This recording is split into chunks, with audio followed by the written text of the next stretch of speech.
सीखे बे। Let's learn बे।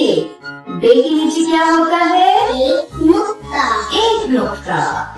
बे से बिल्ली। बिल्ली। बे से बिल्ली।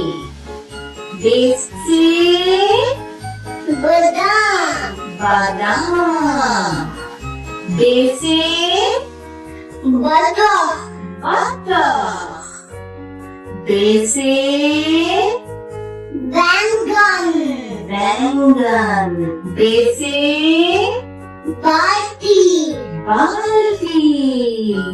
बे से बादल।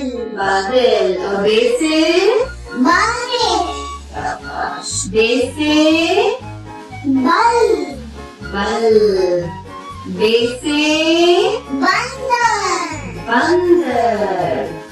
बे से बबलू की शर्ट पे क्या है? Button. Button. Right way. Start from the dot, go down, make a line, go up. बे की बंदी कच्ची। अब बे के नीचे कितना नुक्ता है? एक नुक्ता। बे के नीचे एक नुक्ता। अब आप लिखेंगे Go down, make single line, go up. बे के नीचे कितने नुक्ते? एक नुक्ता। बे।